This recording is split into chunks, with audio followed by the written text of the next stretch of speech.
as disclosed to us last week, and we thank the prosecution for disclosing the witnesses as agreed. Si Jeremy Lotok will be testifying today. So we're just waiting syempre kung ano yung lalabas sa kanyang direct examination, and hopefully makapag-cross-examine din kami today para makatapos na tayo ng isang witness, no, sa isang araw. This will probably have to do also with the affidavit of investigation. But again, I cannot go into the merits, but yun yung ina-expect natin at the very least. Ngayon, on the second question, kung ano yung nangyari kanina, hindi naman po nag-confer. I think we were trying to have the prosecution receive yung ano namin, no, yung comment, memorandum. If you remember, last week, na take up yung requests for issuance of subpoena Duces Tecum for certain documents, no, yung bank documents, AMLAC records, and also yung BIR records. No? So we were given by the impeachment court until today. Today is the deadline to file our comment and memorandum, I think both parties. So in preparation also for the oral arguments on Wednesday. So yan lang po yung ginawa namin kanina, tinry lang ipa-receive. But I think, I'm not sure kung ngayon napa-receive na, but so far kanina bago ako umalis sa holding area, wala kasi yung authorized na mag-receive pa, so hindi pa nare-receive. But definitely we will have it received before the day ends.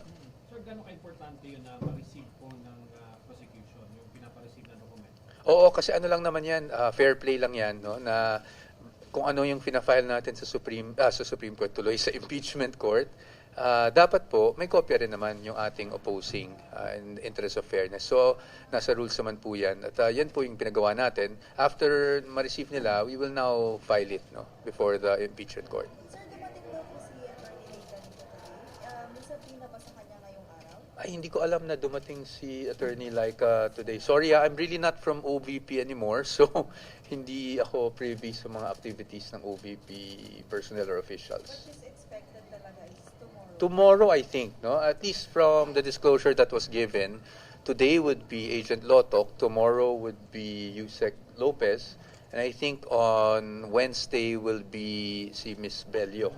Sir, may we know, ano na yung magiging strategy ng defense team ngayon for this week? Siyempre, iba-ibang witness na po yung inaasahan na sa Wala, same strategy pa lang naman as far as the details are concerned. Obviously, we do not disclose those things. But siguro ang kailangan maintindihan ng mga kababayan natin is right now, itong phase ng trial, it's really the prosecution's turn to present, no, their evidence in chief. So ang magagawa lang naman ng defense at this point is really to cross-examine the witnesses that will be presented. So if we have targets man, dun po natin nilalabas yon sa cross-examination. Sir, inaasahan po ba yung pagpunta ng VP ngayong week na ito? Sa ngayon, wala pa siyang nababanggit sa akin. No?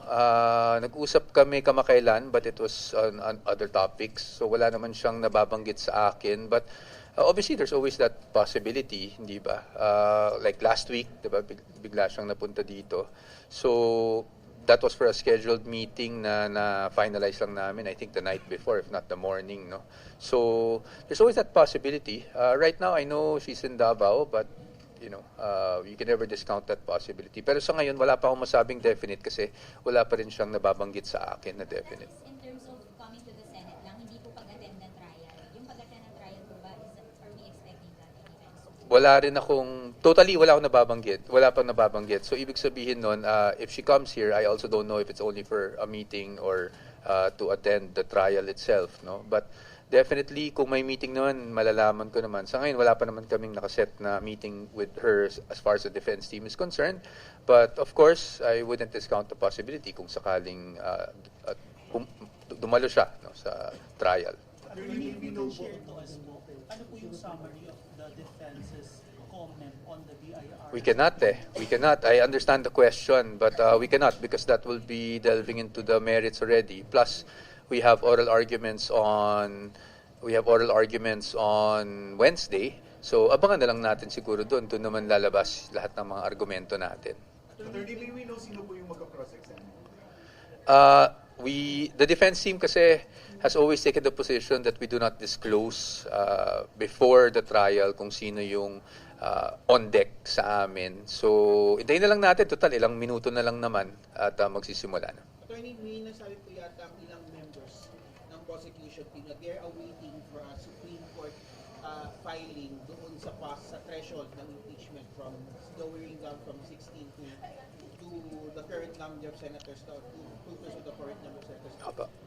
Ano po ang iniisip po ng defense? Do you have any comment on that? Kasi po parang ang sinasabi ng prosecution, they are waiting for that someone to file a comment on the Supreme Court. Opo. Well, sa amin ngayon, since the position of the impeachment court is 16 votes, as mandated by the Constitution, wala po tayong wala po tayong any comment about it. But once there is a filing and we feel the need to intervene or to file a response or a comment, we will definitely do so. Attorney, may mga nabanggit si Attorney Bantog, ang clerk of court Apo. natin sa impeachment court po din sa mga ipapasok daw na refrigerator, catering, Mm. aircon. Meron ba talagang ganun na dinala ngayong araw na to or dati na kayo may catering? Ngayong araw, walang refrigerator akong nakita. I don't know kung talagang kung kailan ipapasok, kung meron man. To be very, very candid with all of you, since I'm no longer with OBP and I haven't been for almost 2 years now, hindi ko kasi alam yung nangyari na meeting. Kumbaga hindi ako privy sa naging pag-uusap nila ni Secretary Bantog. Although nabasa ko naman sa news and of course, to prepare for interviews, nagtanong rin ako sa staff ng OBP. I did not communicate with Yusek Lopez directly because mahirap we're very mindful of the fact that she will be a witness this week. So ayoko mapag-isipan ng kung ano. So what I did was I spoke to the staff just to find out ano ba yung napag-usapan. But basically yun din po yung nabanggit ni Secretary Bantog about food dito. So wala akong masabi, but yung catering naman, I think it just seems but it's really just lunch, and I think if I'm not mistaken, hindi naman siya irregular na may ganyang request. But again, I'm not the right person to ask. Probably the OVP would be the right person to ask because I'm no longer their spokesperson, and hindi ko po talaga alam kung ano yung mga napag-usapan except for yung mga naging pahayag din ni Secretary Bantog sa media. Attorney, may we know po what is your definition of the bloodbath? Kasi na-mention po kanina ni Rep. Adyong na yung interpretation po nila ng bloodbath is medyo violent daw po. Para po sa inyo sa defense. Opo, I think it's not my definition, but actually the Vice President's definition that's important. And she already said this, not just recently, but even last year, kung ano ba yung ibig niyang sabihin nung sinabi niya yung bloodbath. Ang ibig sabihin niya doon ay yung sariling dugo niya, yung tatagas dahil siya yung nagiging subject nitong impeachment proceeding na ito. And that was clarified further when last week pumunta siya dito na sinabi niya she will be bludgeoned, hindi ba? So what she meant was bloodbath was actually herself. And I guess it was subject to a lot of misinterpretation, which is understandable. But I think the Vice President has since clarified that for the public. So, attorney, bloodbath hindi para makapanakit ang Vice President? Definitely hindi. Wala naman pong ganyang insinuation ng Vice President. In fact, last year pa lang, nung unang round ng impeachment, hindi ba, sinabi kaagad niya na what I meant was with bloodbath was my blood. Diba? Attorney, sa pag-testify o sa pag-testigo ni Attorney Zulaika, ika-cross ba siya ng depensa?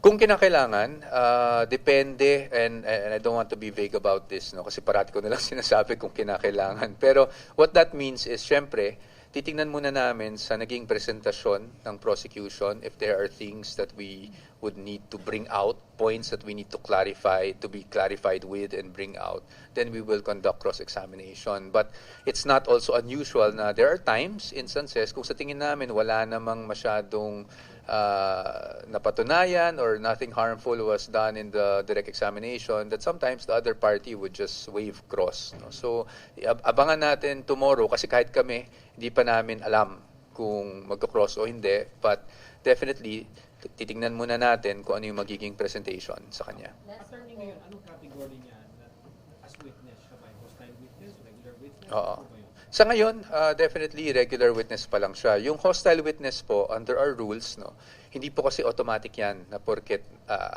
let's say, kaibigan ka ng kabilang panig or nagtatrabaho ka sa kabilang panig, ay hostile ka na.